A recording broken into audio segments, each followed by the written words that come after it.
حضرات ملت اسلامی، السلام علیکم ورحمۃ اللہ وبرکاتہ۔ الحمد للہ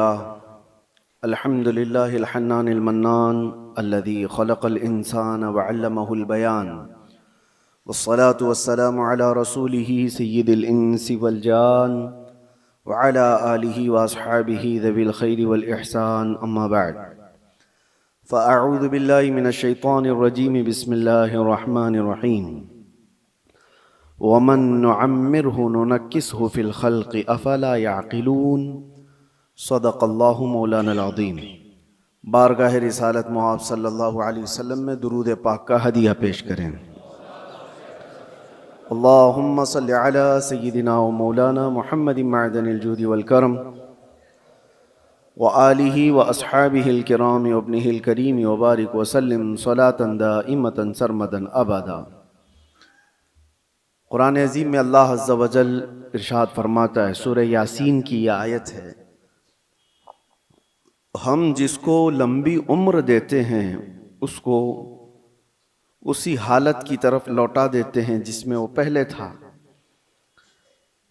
یعنی میں آیت کا مفہوم عرض کر رہا ہوں، انسان کی شروعات جو ہوتی ہے بچپنے سے، بچہ ہے، بچہ جس کیفیت میں بڑا ہوتا ہے، جوان ہونے کے بعد ایک پورا انسان نظر آتا ہے۔ بچے کو پورا انسان نہیں کہا جاتا، اس کی عقل بھی کم ہے، اس کی سمجھ کم ہے، اس کے چلنے پھرنے میں کمزوری ہے، کھانے پینے میں مکمل نہیں ہے، لیکن جب بوڑھا ہوتا ہے تو اس کو واپس بچپنے کی طرح بنا دیا جاتا ہے۔ انسان کی زندگی جہاں سے شروع ہوئی اسی طرف واپس آ جاتی ہے۔ اب اس آیت کی تفسیر میں علماء اعظام، مفسرین اعظام نے فرمایا ہے کہ ایک حالت سے دوسری حالت کی طرف پھیر دیا جانا، اس کو ننکسہ فی الخلق کہا جاتا ہے۔ سورہ یاسین کی جو آیت میں نے آپ کے سامنے پڑھی، ہماری زندگی جیسے شروع ہوئی، بچپنے میں دانت نہیں تھے، صرف دودھ پی سکتے تھے اور کوئی ہارڈ غذا نہیں کھا پاتے ہیں۔ بچپنے میں ہاضمہ اتنا مضبوط نہیں تھا کہ گوشت مچھلی سب کھا لیں، وہ نرم غذا کھاتا۔ بچپنے میں وہ خود سے چل نہیں پاتا تھا، کسی کے سہارے کی ضرورت ہوتی تھی۔ بچپنے میں بولنے میں تتلاہٹ آتی، صاف صاف الفاظ نہیں بول پاتا۔ چھوٹا بچہ ایک سوال کو بار بار کرنے لگتا ہے، اسی چیز کو بار بار پوچھتا ہے۔ چھوٹا بچہ کبھی کبھار خود سے پیشاب پخانہ کر لیتا ہے، اسے احساس نہیں ہو پاتا بستر میں، اس کی صفائی کے لیے اس کے ساتھ کسی کی ضرورت ہوتی ہے۔ اب ہم آتے ہیں بچپنے سے، جب بڑا ہوا جوانی میں یہ ساری چیزیں اس کی پرفیکٹ ہو گئیں، لیکن جیسی بوڑھاپے کو پہنچا پھر سے وہی حالت پر آیا کہ اب بوڑھا بھی دانت گرنے کی وجہ سے ہارڈ چیزیں کھا نہیں پاتا۔ بوڑھے کو بھی نرم غذا دینی پڑتی ہے، بوڑھے کا بھی ہاضمہ مضبوط نہیں ہوتا کہ ہر چیز وہ ہضم کر لے جائے۔ بوڑھے کے اندر بھی اب کسی کے سہارے کی ضرورت آ گئی، اتنی کمزوری آ گئی کہ خود سے کھڑا ہو کر کے چل نہیں سکتا، کسی کے سہارے کی ضرورت ہے۔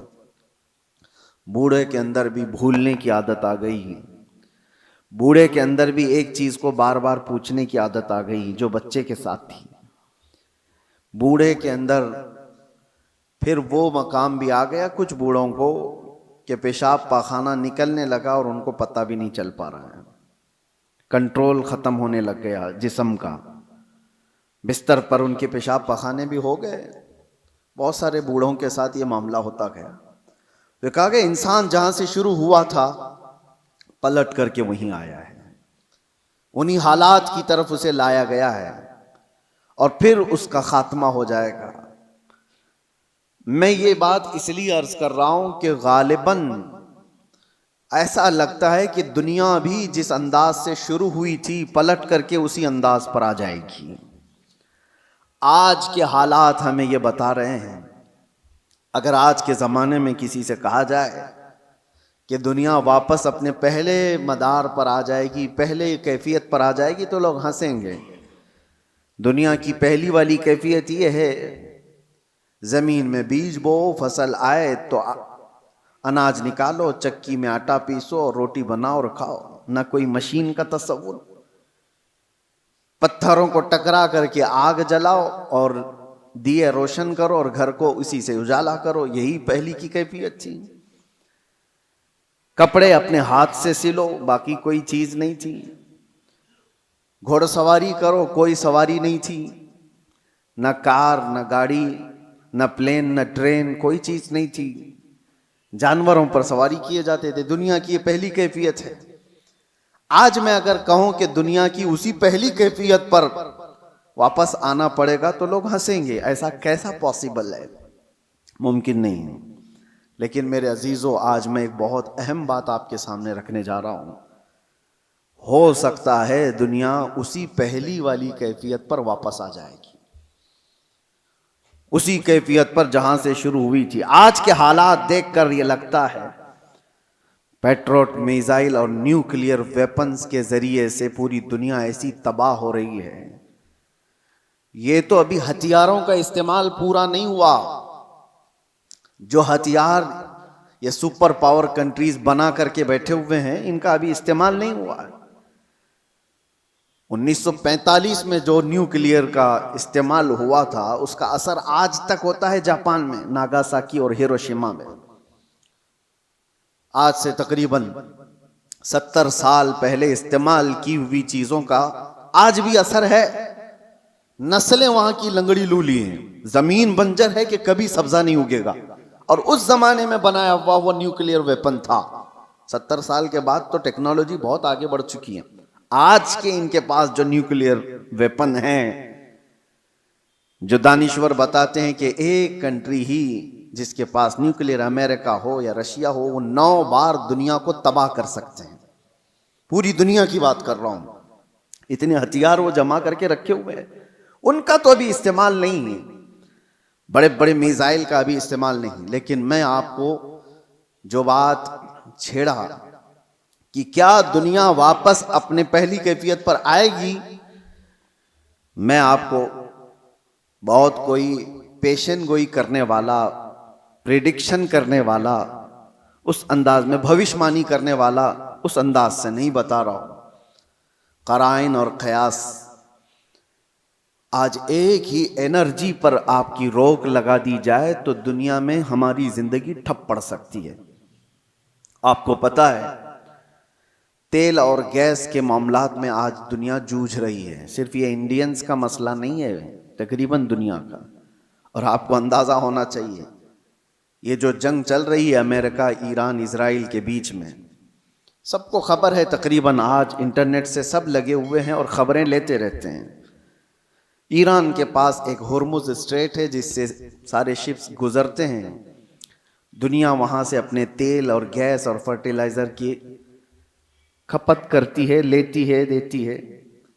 لیکن حیرت کی بات یہ ہے، پوری دنیا وہاں سے جو ٹریڈ کرتی ہے وہ صرف 25% ہے، 75% نہیں، 25% وہاں سے تیل دنیا کا آتا ہے۔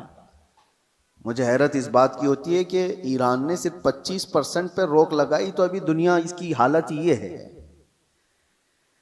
صرف ابھی 20-25% کو روکا گیا ہے، سپلائی چین رک گئی ہے، تو ابھی سے لوگ پینک ہونا شروع ہو چکے ہیں۔ یہ تو ابھی آپ کو اندازہ نہیں، چند دنوں کے بعد جو حالات آنے والے ہیں، اللہ ہی خیر کرے۔ شاید ہم لوگ لاک ڈاؤن سے بھی بری حالت کی طرف جا سکتے ہیں، اللہ بچائے۔ یہ تو صرف 25% پر اگر کسی نے روک لگائی ہے تو دنیا پینک ہو رہی ہے۔ میرے عزیزو، وہ وقت آئے گا، میرے آقا صلی اللہ تعالی علیہ وسلم نے جو قیامت کے قریب ہونے والی نشانیاں بیان فرمائی، اس میں سے بڑی نشانیوں میں ایک نشانی یہ بھی ہے کہ قتل اور خون ریزی بہت بڑھ جائے گی، اتنی زیادہ کہ ایک باپ کی اگر 100 اولاد ہیں تو 99 مر جائیں گے اور ایک بچے گا۔ قتل اور حرج اتنا بڑھ جائے گا۔ مال کی کثرت ہو جائے گی، یہ بھی حدیث پاک میں ہے، جو قیامت کی نشانیاں ہیں اس میں. اور یہ جو حالات ہیں، ابھی کسی نے ایک حدیث بھی سوشل میڈیا پر نشر کر کے بہت وائرل کیا تھا، اس پر بھی میں آپ سے گفتگو کروں. ایک حدیث ملتی ہے، اذا رأیتم عمود احمر قبل المشرق، جب ایسٹ کی طرف سے، اب یہ تو ایریا پورا میڈل ایسٹ ہی ہے، مشرق کی طرف سے تم آگ کا ستون دیکھو تو حضور فرماتے ہیں فَادَّخِرُوا طَعَامَ سَنَتِكُمْ، تو اپنے ایک سال کا کھانا جمع کر لو. اور اس میں حدیث میں یہ بھی کہا گیا ہے اذا رأیتم عمود احمر، عمود نار احمر، ایسا حدیث کے الفاظ ہیں، فی شہر رمضان. حدیث میں یہ ملتا ہے کہ رمضان کے مہینے میں جب مشرق کی طرف تم آگ اگلتی ہوئی دیکھو تو اپنے سال بھر کا کھانا پانی جمع کر لو. اب ایک طرح سے اس حدیث پر جو کلام ہے وہ بھی میں عرض کرتا ہوں.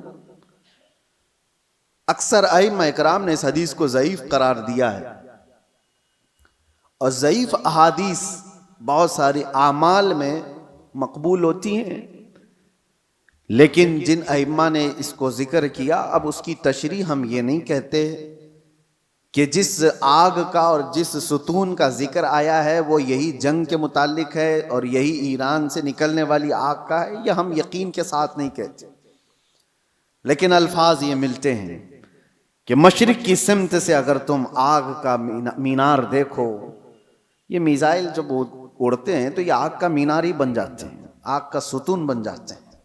بہرحال بہت ساری علامات ایسی ہیں میرے عزیزوں جس سے یہ اندازہ تو ہے کہ یہ آپس میں دنیا کو تباہ کریں گے، یہ طاقتیں ٹکرائیں گی اور دنیا کو تباہ کریں گی.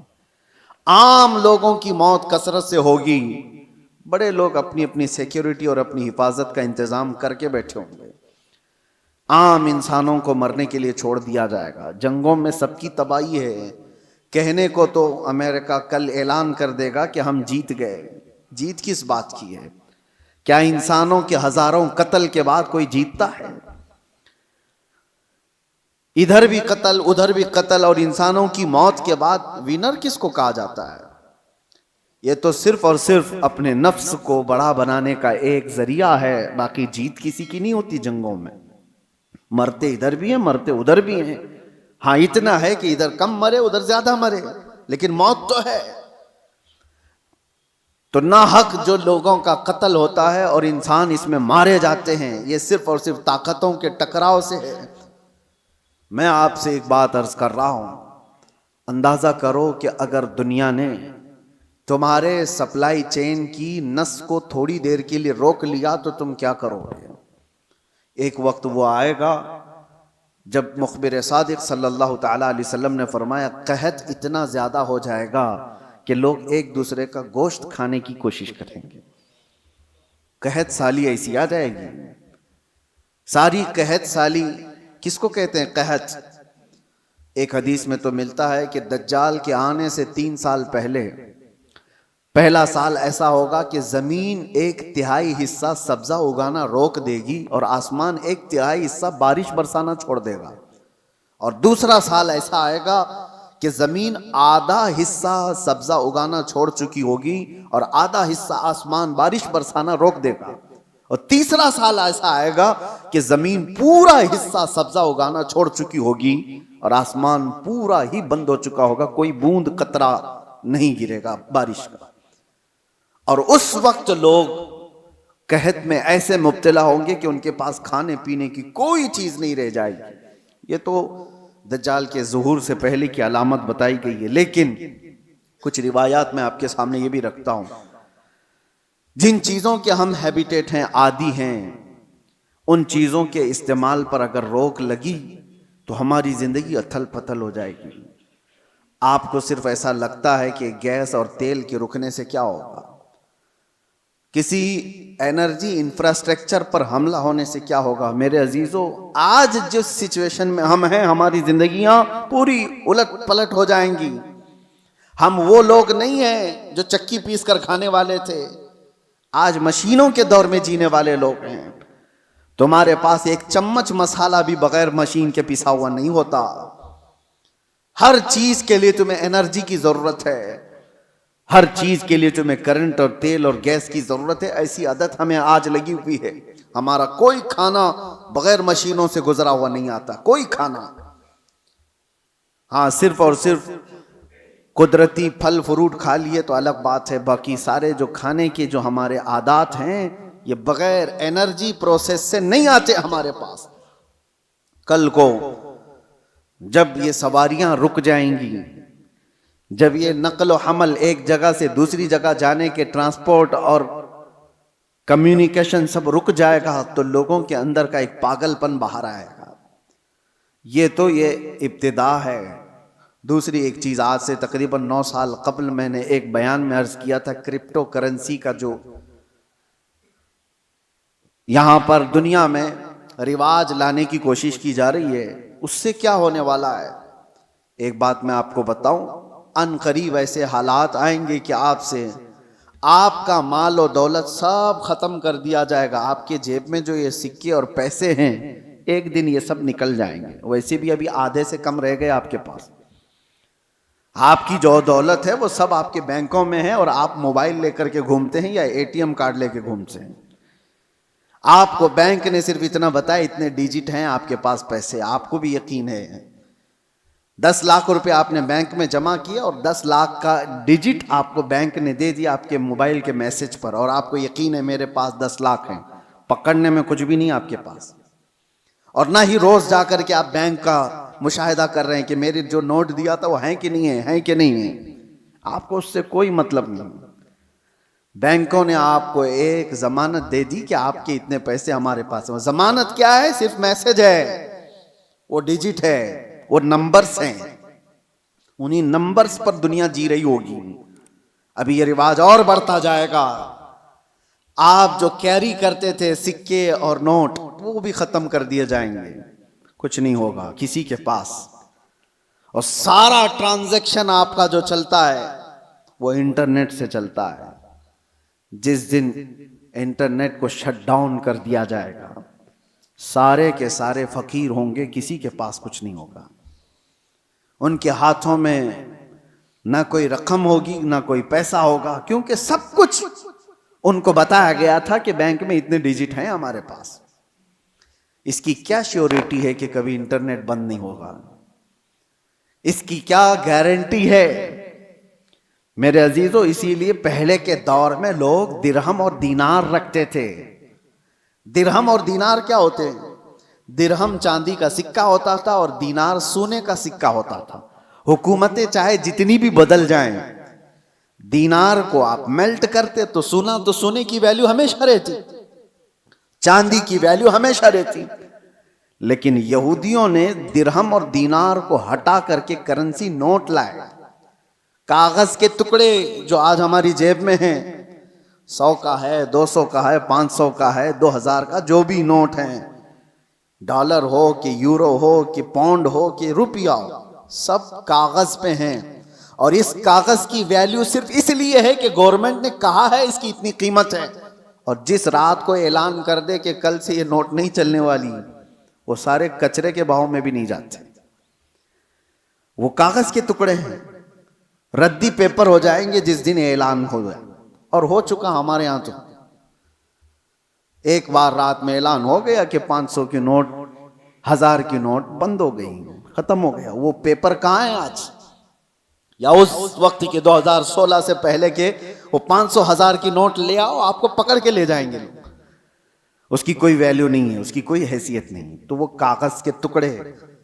تو پہلے دنیا درہم اور دینار سے کاغذ کے ٹکڑے پہ آئی, کاغذ کے ٹکڑوں سے پھر ATM کارڈ پہ آئی, پھر کارڈ بھی کیری کرنے کی ضرورت نہیں, اب صرف موبائل میں آئی.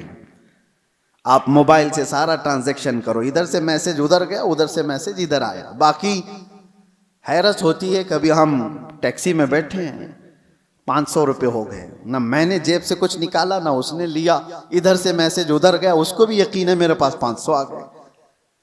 میرے پاس بھی وہی موبائل, اس کے پاس بھی وہی موبائل, موبائل صرف اتنا کہہ دیا اس کو کہ 500 کا ایک میسج چھلک گیا ہے, ہاں وہ آگے بڑھ گیا. یہ یقین بڑھتا چلا گیا ان ڈیجٹس کے اوپر, ان نمبرز کے اوپر. وقت ایسا آئے گا کہ ساری زندگی انہی نمبرز پر گھوم رہی ہوگی. ایک دن اچانک یہ سارے مواصلات کا ذریعہ بند کر دیا جائے گا اور لوگ قحط سالی کے شکار ہوں گے. آپ کس سے پوچھیں گے؟ آج جو دنیا بٹ کوائن کا اور کرپٹو کرنسی میں پیسے لگاتی ہے, اس کا طریقہ کیا ہے پتہ ہے آپ کو؟ بٹ کوائن ایک غائبانہ کرنسی ہے, کسی کنٹری کی کرنسی نہیں. ڈالر آپ نے دیکھا ہے, یورو آپ نے دیکھا ہے, پاؤنڈ انگلینڈ کا آپ نے دیکھا, روپیہ بھی دیکھا ہے. بٹ کوائن کیا ہے وہ دیکھا ہی نہیں کسی نے, وہ ہے ہی نہیں. وہ ایک کرمنل دنیا چلاتی ہے اور انہوں نے اپنی ایک قیمت اس کی لگائی ہے اور روز بڑھتی جاتی ہے قیمت. 40 لاکھ 50 لاکھ 60 لاکھ ایک ایک بٹ کوائن خریدنے کے لیے لوگ پیسے لگاتے ہیں. آپ نے 60 لاکھ روپے دے کر ایک بٹ کوائن خریدا, سامنے والے نے کہا کہ ہاں ایک بٹ کوائن آپ کا ہے. کہاں ہے وہ؟ اس نے نمبر دیا ہے خالی, کوئی سونا اور چاندی اٹھا کے نہیں دیا, کوئی گارنٹی نہیں ہے. بس اس پر بھی دنیا پاگل ہے اور لاکھوں کی تعداد میں کرپٹو کرنسی اور یہ بٹ کوائن کو خریدنے کے لیے پاگل ہے دنیا, پیسے لگائی ہوئی ہے. جو چیز دکھ ہی نہیں رہی ہے اس کو بھی خریدا جا رہا ہے, لیا جا رہا ہے. میرے عزیزو, میں آپ کو ان آخری علامات کے بارے میں کہہ رہا ہوں کہ دنیا کبھی ترقی کرتے کرتے کرتے اتنے آگے جا چکی جو اس کی خود کی تباہی کا ذریعہ ہے. انسان خود اپنے آپ کو تباہ کر لے گا. آج یہ تمام ذرائع پر نربھر ہو کر کے رہنا یہ ہماری تباہی کے قریب جانے کا ہے. اب میری باتوں کو کچھ ماڈرن لوگ یہ کہیں گے کہ یہ پرانے خیالات کی بات کر رہے ہیں, ترقی کو نہیں چاہتے ہیں, آسانی کو نہیں چاہتے. میرے عزیزو, ترقی اور آسانی کون نہیں چاہتا, لیکن تمہارے پاس شیورٹی اور گارنٹی کیا ہے؟ کسی چیز کی نہیں. اور آج دنیا کو جس انداز سے نربھر کر کے رکھا گیا ہے, تقریباً پوری دنیا ایسی ہے آج جو کریڈٹ پر تجارت کرتی ہے, سود پر تجارت کرتی ہے. سب کو کریڈٹ کارڈ پکڑائے گئے ہیں, تم سود بھرتے رہو, انٹرسٹ بھرتے رہو. لون کی دنیا پر آدھے سے زیادہ دنیا چل رہی ہے. میرے عزیزو, یہی قرب قیامت کی علامات ہیں, یہ نشانیاں ہیں. میں آج ہی پڑھ رہا تھا حدیث پاک, حضور صلی اللہ تعالیٰ علیہ وسلم کی ایک حدیث ہے, لوگ زنا راستے پہ ایسا کر رہے ہوں گے جیسے گدھے اور کتے کرتے ہیں. اور اس زمانے میں سب سے شریف آدمی کون ہوگا پتہ ہے آپ کو؟ زنا کر رہے ہوں گے لوگ ننگے ہو کر کے, ان میں سب سے شریف آدمی وہ ہوگا جو یہ کہے گا کہ بھائی تھوڑا دیوار کے پیچھے چلے جاؤ. وہ صرف اتنا کہنے والا اس زمانے کا سب سے شریف آدمی ہوگا. جو گناہ کر رہا ہے ان سے صرف وہ اتنا کہے گا کہ دیوار کے پیچھے چلے جاؤ, اتنا کہنے والا اس زمانے کا شریف آدمی ہوگا. وہ زمانہ قریب ہے میرے عزیزوں. اور یہاں تک کہ ایمان والوں کو لوگ تانا مار رہے ہوں گے, اس کو دیکھو یہ مسلمان ہے, اس کو دیکھو, ایسے تانا مار رہے ہوں گے جیسے چوروں کو تانا مارا جاتا ہے. ایمان پر زندہ رہنا اور قائم رہنا ایک بڑا مشکل ہو جائے گا. آج آپ کے سامنے میں یہ ساری باتیں اس لیے رکھ رہا ہوں کہ ہم قبرستان کی طرف سے گزریں گے تو یہ احساس کریں گے جو قبر میں سویا ہے وہ کتنا محفوظ ہے, کاش اس کی جگہ میں ہوتا. حضور نے فرمایا, حدیث ہے یہ, قیامت کے قریب تم قبرستان سے گزرو گے تو یہ تمنا کرو گے کہ قبر میں سویا ہوا آدمی کتنا اچھا ہے کہ وہ مجھ سے پہلے دنیا میں فتنوں سے محفوظ چلا گیا. آج یہ سارے فتنے وہ نہیں دیکھ رہا ہے. ایک بات آپ یاد رکھ لینا, یہ جنگوں کے حالات دنیا کو ابھی بدل کے رکھنے والے ہیں. اگلے سال تک اللہ نے اگر زندگی دی تو دیکھنا دنیا کا نقشہ بدل چکا ہوگا, جینے کے انداز بدل چکے ہوں گے. بہت ساری نئی چیزیں آپ کو سننے میں آئیں گی اور دیکھنے کو ملیں گی, طور طریقے بدل چکے ہوں گے. اچانک ہونے والے حالات پوری دنیا کو اکثر بدل کر رکھیں گے. اس لیے ہر گھڑی آپ ایکٹیو رہو کہ ایمان کے ساتھ دنیا سے جانا ہے. ان فتنوں کے دور میں ہر گھڑی آپ اپنے ایمان کی حفاظت کی فکر کرو. اب جو دور آ رہا ہے اس سے خطرناک دور دنیا کی ابتدا سے لے کر اب تک نہیں آیا, کبھی نہیں. اس سے زیادہ خطرناک دور کبھی پہلے نہیں آیا. جو آنے والا ہے وہ دجال کے ظہور کا زمانہ ہے. نبی اکرم صلی اللہ علیہ وسلم نے فرمایا روئے زمین پر سب سے بڑا فتنہ ہوگا دنیا کا. اور نبی آخر الزمان خود دعا کرتے تھے اللہ کی بارگاہ میں کہ اللہ مجھے دجال کی فتنوں سے محفوظ رکھ. تو سید الانبیاء جس کی دعا کر کے پناہ مانگتے ہوں، ہمارا حشر کیا ہوگا، ہمارا حال کیا ہوگا؟ جس کو بچنے کی فکر ہوگی اللہ اس کی حفاظت کرے گا. جو بچنے کی فکر ہی نہیں کرتا ہو، خوف ہی نہ ہو اس کے دل کے اندر، پھر تو وہ ختم ہو جائے گا. اب میں ایک اور حدیث بیان کر کے میرے اپنے موضوع کے سلسلے میں نے آج کیوں چھیڑا اس کو. ایران، امریکہ، اسرائیل، یہ دنیا میں ابھی سب کی زبانوں پر چل رہے جنگ کے حالات ہیں. اس دوران میں نے حدیث یہ پڑھا کہ دجال کے ظاہر ہونے کا وقت جو ہے وہ اللہ بہتر جانے، لیکن جو جگہ ہے نبی پاک صلی اللہ علیہ وسلم نے فرمایا وہ بھی ایران کی طرف سے ہی ظاہر ہوگا. دجال کے ظاہر ہونے کی جگہ جو بتائی گئی وہ مشرق کی طرف سے ظاہر ہوگا. ایران کا ایک شہر ہے اصفہان. نبی پاک صلی اللہ تعالی علیہ وسلم فرماتے ہیں یتبع الدجال من اصفہان 70,000. حضور فرماتے ہیں اصفہان شہر سے 70,000 یہودی دجال کی فوج میں شامل ہوں گے. اب یہ اصفہان کہاں ہے؟ اصفہان تو یہ ایران کا شہر ہے. 70,000 یہودی ہیں یہاں پر؟ نہیں، لگتے تو نہیں ہیں، لیکن حدیث پاک ہے. اللہ کے نبی صلی اللہ علیہ وسلم نے فرمایا 70,000 یہودی دجال کی جماعت میں داخل ہوں گے. وہ ایران کے اس شہر سے داخل ہوں گے، اس کی فوج میں آئیں گے.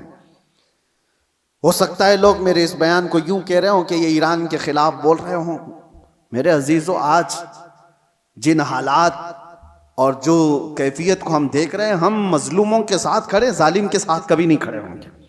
اسلام کی خاصیت ہے یہ، ظالم کے ساتھ کبھی نہیں کھڑے ہوں گے. ظالم امریکہ ہے، ظالم اسرائیل کے یہودی ہیں، پوری دنیا کو انہوں نے ظلم کی چکی میں پیسا ہے.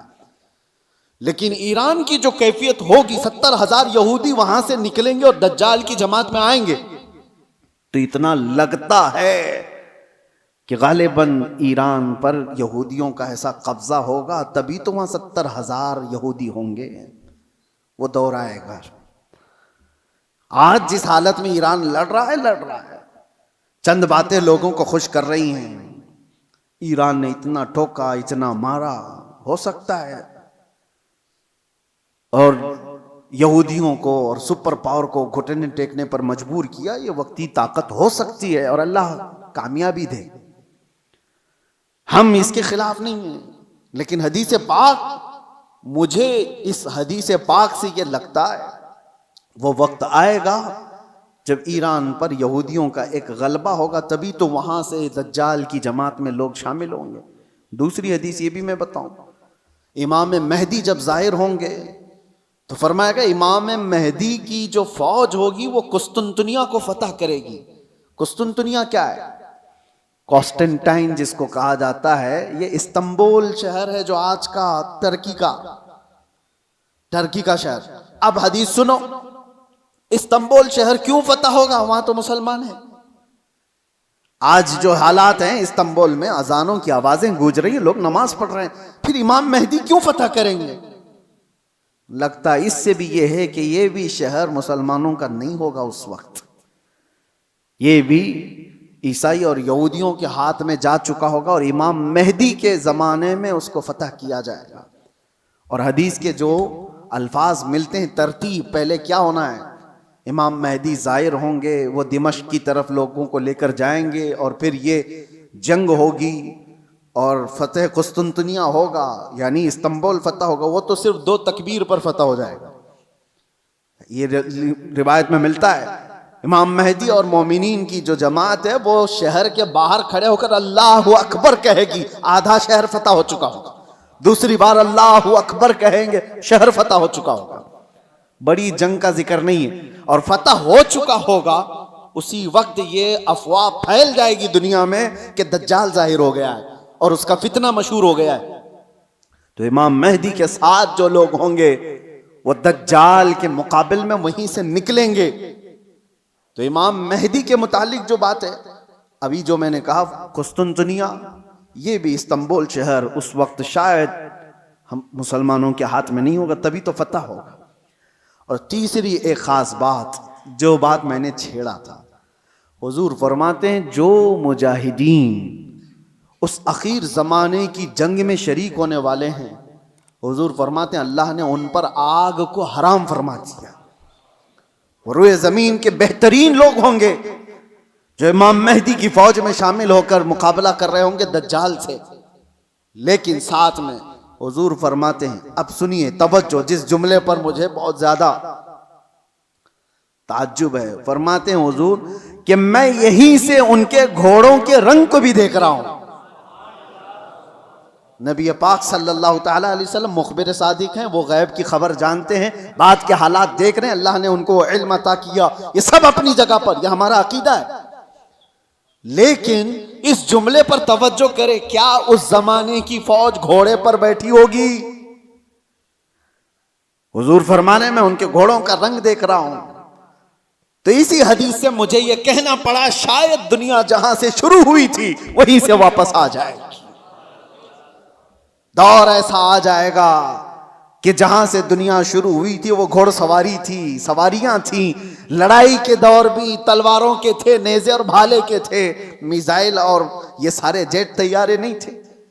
اسی لیے ایک مشہور سائنسدان آئنسٹائن کی بات میں کوئی اپنے حوالے کے لیے یا میری تائید کے لیے نقل نہیں کر رہا ہوں، لیکن مشہور ہے زمانے میں. اس نے کہا تھا تھرڈ ورلڈ وار کیسے ہوگی یہ مجھے پتا نہیں، لیکن فورتھ ورلڈ وار ہوگی تو لکڑیوں سے لڑی جائے گی.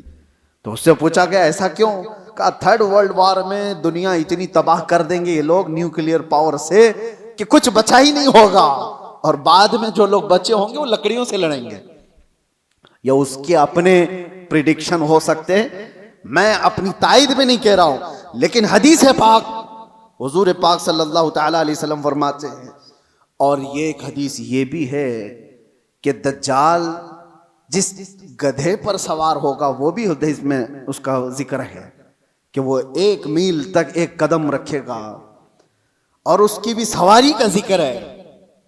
اب وہ کون سی سواری ہے اس کا ذکر آیا ہے حدیثوں میں. تو ہم حدیث کے ظاہری معنی کو بھی دیکھتے ہیں، اور ہو سکتا ہے اس کا باطنی کوئی اور معنی ہو، لیکن جب تک حدیث ظاہر میں سمجھ میں آتی ہے اسی پر ہم عمل کرتے ہیں. آخر زمانہ شاید ویسا آنے والا ہو. اسی لیے میرے عزیزو، بہت ترقی پر جو آج عروج پر لوگ ناز کرتے ہیں، شاید دنیا ان کو پٹخ دے گی، دنیا ان کو واپس ان کے نشے کے غرور کو مٹی میں ملا کر رکھ دے گی. آج جن کے پاس پیٹروٹ میزائل ہیں، جن کے پاس چاند میں جانے کی صلاحیت، جن کے پاس مرین پنڈبیاں ایسی کہ سمندروں کو چیر کر کے نکلنے والی سارے ہتھیار سب کچھ تھا ان کے پاس، لیکن جس دن یہ ساری ٹیکنالوجی مار دی جائے گی، ختم کر دی جائے گی، یہ کسی اور کے ذریعے سے نہیں، تم آپس میں مار لو گے ایک دوسرے کو. تم نے بھی ہتھیار بنائے، ہم نے بھی ہتھیار بنائے، دونوں مار لیں گے، ایک دوسرے کو ختم کر دیں گے. پھر جینے کا سلیقہ وہی ہوگا جو انسانوں کے ابتدائی زمانے میں تھا. انسان دنیا میں جس طرح سے بغیر لباس کے سادہ سا آیا تھا، اسی انداز سے پھر جینے کا طریقہ سیکھ لے گا اور دنیا وہیں پر آ جائے گی. اور ایک حدیث حضور پاک صلی اللہ تعالی علیہ وسلم نے آخری وقت کے متعلق جو فرمایا کہ قیامت جب آئے گی تو کیا حالت ہوگی اس وقت، اور حضور نے فرمایا صرف شریر لوگوں پر، کفار و مشرکین پر قیامت آئے گی، ایمان والے ختم ہو چکے ہوں گے، حتیٰ کہ کعبہ شریف بھی جلا دیا جا چکا ہوگا. حدیث پاک میں ملتا ہے کعبہ کو ختم کرنے والا ایک حبشی شخص آئے گا، قرآن اٹھا لیا جائے گا روئے زمین سے. ایمان والے پوری دنیا پر نہیں ہوں گے جب قیامت آئے گی. اور قیامت آنے کے وقت، عین وقت جو سور پھونکا جائے گا، اس وقت لوگ کیا کر رہے ہوں گے؟ اس وقت حضور فرماتے ہیں کہ سب اپنے اپنے کاموں میں مشغول ہوں گے. کوئی کھیتی باڑی کر رہا ہوگا، ہل چلا رہا ہوگا، کوئی کپڑا کاٹ رہا ہوگا، اور وہ وہیں سے اپنی کینچی پھینک دے گا. ہل چلا رہا ہوگا وہیں پھینک دے گا، وہ آواز سنتے ہی. یہاں تک کہ حاملہ عورت کے پیٹ سے بچہ نکل جائے گا، اس آواز کی دہشت سے دودھ پلانے والی ماں اپنے بچے کو پھینک دے گی۔ یہ جو احادیث میں ہے، وہاں پر بھی دنیا کی بڑی ترقیات کا ذکر نہیں ہے۔ یہ نہیں ہے کہ بہت ہائی فائی انٹرنیٹ میں آدمی بیٹھا ہوگا یا مشینیں چلا رہا ہوگا، وہاں پر بھی حدیث میں ذکر ملتا ہے کہ ہل چلا رہا ہوگا، کینچی کاٹ رہا ہوگا۔ پھر مجھے یہی کہنا پڑتا ہے کہ دنیا جہاں سے شروع ہوئی تھی انہی حالات پر آ جائے گی۔ یہ کینچی ہاتھ میں لے گی اور ہل ہاتھ میں لے گی، زمین میں بیج بوئے گی اور فصل اگائے گی، اور جب آئیں گے تو چکی پیس کر کے اپنے گھر کے کھانے کا انتظام کرے گی۔ بہرحال جو بھی حالات ہیں، ہم دنیا کے آخری وقت پر آ چکے ہیں۔ اور ایک یہ بھی بات میں کہہ کر کے جاتا ہوں، بعض بزرگوں نے فرمایا امام مہدی کب ظاہر ہوں گے؟ تو اس کے متعلق بزرگوں نے فرمایا جب سارے مومنین دعا کرنے لگ جائیں کہ اے اللہ امام مہدی کو ظاہر فرما دے، تو اللہ تبارک و تعالی قریب ہے کہ ان کو ظاہر فرمائے گا۔ لیکن آج کی سچویشن یہ ہے، میں دیکھتا ہوں ہم ساری دعائیں کرتے ہیں، کیا مومنین کی عام جماعتیں امام مہدی کے ظاہر ہونے کی دعا کرتے ہیں؟ کہیں یہ دعا کا بھی رواج عام ہو جائے کہ اللہ امام مہدی کو ظاہر فرما دے۔ جب یہ دعا کثرت سے ہونے لگی کہ وہ آ جائیں گے امام مہدی کے ظاہر ہونے کی۔ اور دوسری حدیث یہ بھی ہے، یذہل الناس، حضور فرماتے ہیں ان ذکر الدجال، دجال کا ذکر کرنا لوگ چھوڑ چکے ہوں گے، علماء ممبروں سے بیان کرنا ختم کر چکے ہوں گے، تب دجال آئے گا۔ جب تک دجال کے بارے میں اویئرنس ہوگا لوگوں کے درمیان، دجال نہیں آئے گا۔ لوگ بیان کرنا چھوڑ چکے ہوں گے اور اس کا ذکر کرنا ترک کر چکے ہوں گے۔ یہ دونوں چیزیں ہمارے اندر آنے نہ پائیں۔ اللہ تبارک و تعالی ہم سب کو آخری زمانے کی فتنوں سے محفوظ فرمائے۔ آج جو ہونے والے حالات ہیں اس کے لیے آپ اپنے اپنے انتظامات میں، لوگ آج اپنا راشن پانی سب جمع کر رہے ہیں، میں کہتا ہوں اپنا ایمان بھی جمع کر کے رکھو، اپنے اعمال اور اپنے عقیدے کی حفاظت کرو۔ کل کے آنے والا دور، ایک دن دو دن روٹی نہ کھا کر کے اگر آپ رہ بھی جاؤ گے لیکن ایمان کے بغیر دنیا سے جاؤ گے تو ہمیشہ جہنم میں جلائے جاؤ گے۔ ایمان کی حفاظت بھی آج اتنی ہی ضروری ہے، اس لیے کہ آدمی جب مصیبتیں آتی ہیں تو انکار خدا کر بیٹھتا ہے، وہ لوگوں کے پیچھے چل بھاگتا ہے۔